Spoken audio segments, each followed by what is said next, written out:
So good morning. Thank you, Terry. Thank you, everyone, for being here. So the research Wanda, Margaret, and I are presenting today is part of a larger project on cyberbullying, which the title is on this slide. So cyberbullying at university, students and faculty members' experiences and solutions. It's a SSHRC-funded study for which Wanda is the primary investigator and Margaret is a co-investigator, and some of the collaborators on this study are also in the room here today. It directly involves, the larger study involves 4 Canadian universities,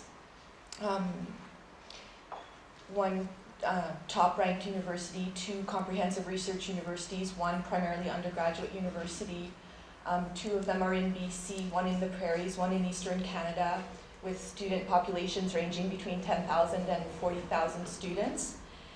The primary research questions addressed in the project are to examine the nature of the cyberbullying problem at university, to look at the solutions that students and faculty actually propose, and to see whether those... Keep it closer to the mic. Too close? Closer. The solutions that are proposed, to see if they're in line with the theory of ethic of care, and then to examine current policies that are in place to address cyberbullying and determine whether these might be improved. And so the study includes the policy scan, to which Margaret will be speaking, of all Canadian universities, and then surveys, interviews, and focus groups at those 4 universities that were involved. So the definition of cyberbullying that's been used in this study is that cyberbullying uses language that can defame, threaten, harass, bully, exclude, discriminate, demean, humiliate, stalk, disclose personal information, or contain offensive, vulgar, or derogatory comments, and cyberbullying is intended to hurt or harm the recipient. Each time that definition was provided to research participants, it was accompanied by a list of examples of what that might look like in practice. And certainly our interpretation, and the one that we've shared, is that it's language and images as well that are part of cyberbullying. So just quickly on the survey methods that I'll be discussing, and Wanda will be discussing the faculty survey portion. So I'll discuss the student survey portion with data, completed data from 3 of the 4 universities and partial data from the 4th university.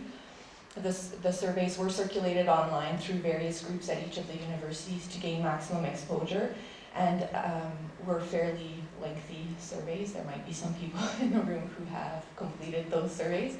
And so they included a lot of information on the background as far as demographics, but also information and communication technology usage, experiences with cyberbullying either as victims or as perpetrators, and thoughts about solutions to cyberbullying, and opinions about the problem in general. And so it did become apparent early on that we would need to look at gender as a key variable in this study. What I've put on the slide for you is the number of respondents, student respondents to the survey at each of the 4 universities so far. And then comparing that with the percentage of those respondents who were female students. And so it is a fairly sizable proportion. I compared with the student body population proportions, and at those 4 universities, the student body is between 53 and 57% female students. So it is an overrepresentation of women involved.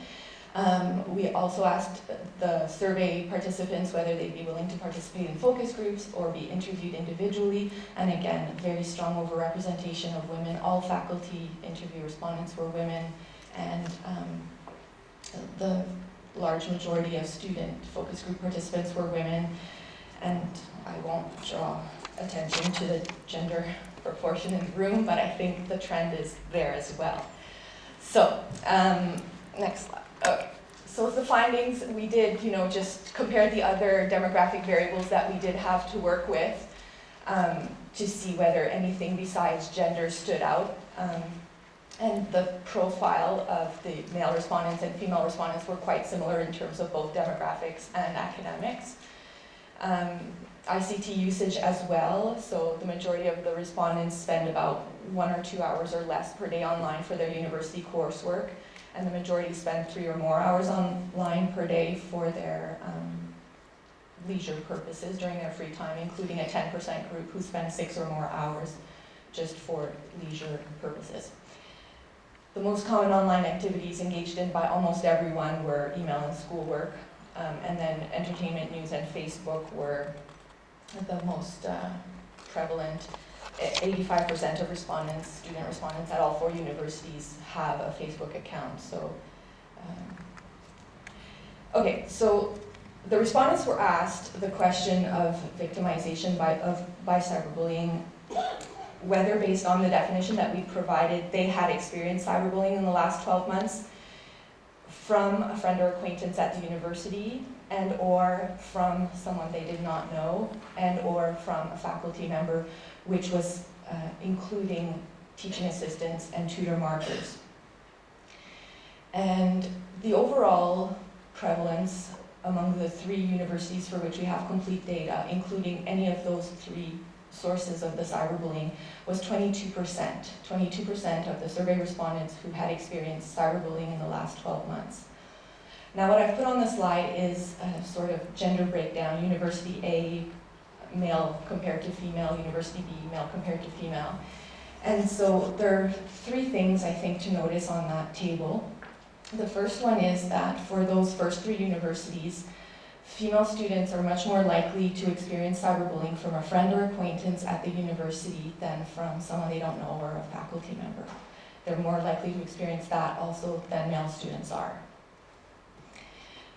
Looking at the male student numbers, the male students are more likely to experience cyberbullying by someone they don't know.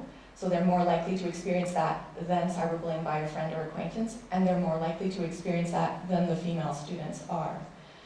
So that comparison goes in both directions.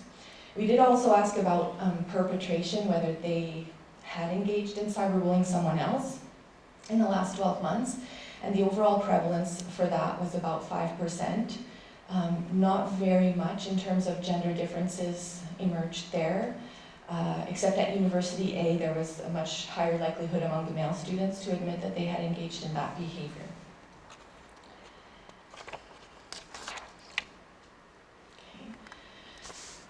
So as far as the formats through which the cyberbullying occurred, the primary ones that were raised were social networks, raised primarily by women, text messaging, again primarily by women, email, both groups, non-course related blogs, forums, or chats, raised more often by the male students.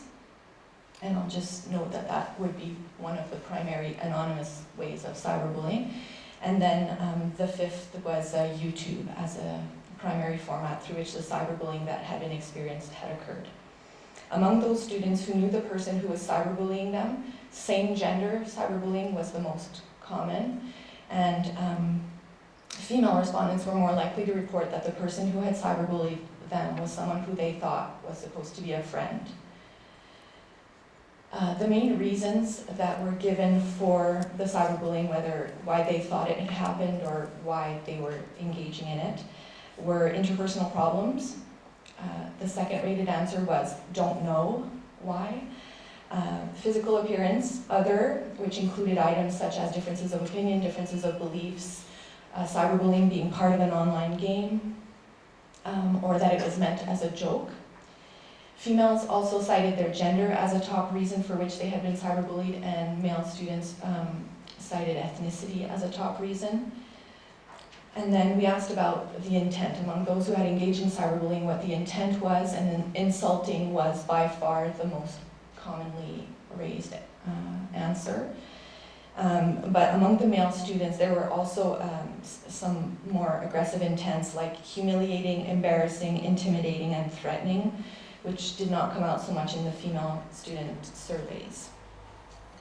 Among the small number of students who admitted to cyberbullying a faculty member, and they gave reasons such as the faculty member had upset them, they did not like the faculty member, they did not like their teaching style, and many other specified responses such as that they were a, quote, bad professor, that they were mean, condescending, or unpleasant. And with the intent of cyberbullying, insulting was primary intent given, but also for the faculty members, defaming them was part of the intents that were raised by a large number of respondents. So looking at the impacts of the experiences that were reported, over a third of the respondents who had been cyberbullied reported the impacts that are on the slide, that it affected their ability to do assignments, that it affected their relationships, particularly those outside the university, that it was linked to mental health issues, and that they feared for their emotional security or physical safety. The female respondents were more likely than the male respondents to report all of those effects, as well as the other effects that were reported by less than a third. So wanting to quit university, that it affected their relationships at the university, that it produced physical health issues, that they had thoughts of suicide and self-harm. Again, so female students more likely to report each of those. And in terms of reaching out for support, the female students were more likely to have told someone about the cyberbullying, but the majority of the time, the persons that they reached out to are family and friends. Very few people will approach anyone working at the university with these problems that are occurring at the university. So whether it's the professor of the course in which the cyberbullying occurred, or an administrative person, or a person who has a support position at the university. So just some quotes to give you a sense of the things that were shared as far as experiences and impacts. So one student wrote, "It made me feel embarrassed because it was publicized for everyone to see, mutual friends, etc. It also made me feel insecure about myself with all the untrue and negative comments. Not commenting made it stressful because I was unable to defend myself and ruin my reputation." Another student wrote, "The tutor marker for our class was repeatedly rude in her comments to students in the online class. Several felt unsupported and as though they should not ask for help or clarification when they needed it because they were afraid of how she would respond or how she might judge them / grade their work differently." And then the third, more serious case, "Over Facebook, I was sent a personal message from a bully. Disclosed within this message was a death threat.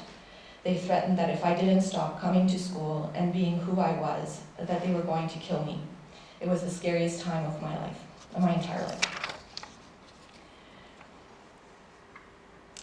So just thinking about how we can account for those gender differences that we've observed, there is literature telling us about the differences in ICT usage patterns between male and female emerging adults. So we do know that young women use the technology more, and that it is more beneficial to their overall well-being, that it has psychosocial and emotional components. Their usage has those components.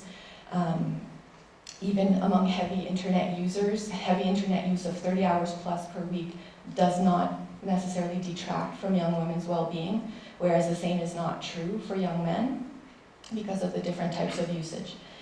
But on the other hand, women are also more likely to be targeted by the newer forms of sexual and gender harassment, such as sexting, morphing, virtual rape, and revenge porn. So the theoretical frameworks that we've examined to help in our understanding are relational aggression, affective and cognitive empathy deficits, both of which have been used to explain K-12 students' involvement in bullying and cyberbullying. So relational aggression, particularly with girls, is a more indirect form of bullying, attacking relationships, social standing, things like that. Spreading rumors, gossip. And so we do know in the findings some of that is occurring, that people do feel threatened, respondents do feel threatened in their relationships when they report that they've been cyberbullied, particularly among people in their friendship group, and that the impacts are on their relationships. In terms of the empathy perspective, suggests that bullying occurs as a result of a lack of empathy. Applying that to adults, we can take note of the literature that says women generally have higher scores on measures of empathy, and higher scores or higher capability with nonverbal skills, so identifying emotion, picking up on paralinguistic cues. And so when we look at the data, then the male respondents do appear to have a bit more of the aggressive, intense when engaging in cyberbullying, humiliating, harassing, intimidating, threatening, wanting to hurt a faculty member, tarnish their reputation, or engaging in cyberbullying as retaliation. So those are perhaps more indicative of lack of empathy. And also maybe the higher female participation in the survey is an indicator of empathy. Just even among those women who haven't experienced cyberbullying, there is that capacity to empathize with those who have. And then the third perspective comes from the field of intimate partner violence. It's the power and control model of Pence and Paymar. And so it talks about power differentials and, when we think of applying that to university context, power differentials between faculty and students, between students in dating relationships, between students of different ages, different levels, things like that. So the elements of the wheel that are relevant include intimidation and threats, harmful language, social standing, exclusion, harassment, and using technology to send unwanted messages within a relationship where the abuser exerts control over the victim. So again, we see a lot of indicators in our data that fit with this model too.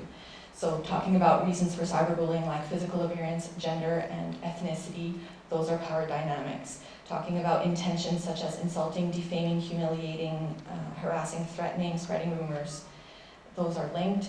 And then in the intimate partner violence, we know that men also experience intimate partner violence, but the literature suggests that women are more fearful, have greater concern for their safety in those situations and experience more negative impacts. And the same appears to be true with the cyberbullying instances that are reported by these students. More negative impacts by the female students and more concern for their personal safety. And so, I think, last slide. So we asked students to rate a list of, among a list of 15 potential solutions to cyberbullying, including an option for other responses not provided by the researchers, to rate their top 5 solutions to the problem of cyberbullying at university. And across all 4 universities, the #1 response is always provide counseling and support services for cyberbullied victims. And so that's, certainly well agreed upon, and Wanda will present the faculty data, which also suggests that this is an important solution, but at the same time, it's not proactive. You're dealing with the problem after it's occurred. And so some of the other solutions can maybe be more of that proactive approach, and these are uniformly agreed by the students at all 4 institutions as the top 5 choices, and very strong correlation with the solution. Establish anonymous phone-in line for reporting cyberbullying, which is also consistent with what younger students would like to have. Engage the university community in developing a strong anti-cyberbullying policy. Develop a more respectful university culture where kind behavior is modeled by all.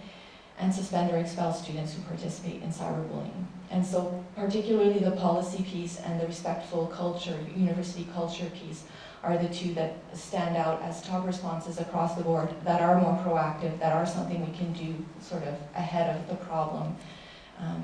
And I think that this dialogue today is part of moving towards that. So that's my presentation. I think we've agreed to just take quick clarification questions after each presentation, and then we've reserved a chunk of time at the end of the 4 presentations to have a more dialogue and establish an anonymous phone-in line for reporting cyberbullying, which is also consistent with what younger students would like to have.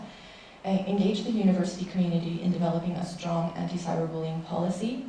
Develop a more respectful university culture where kind behavior is modeled by all.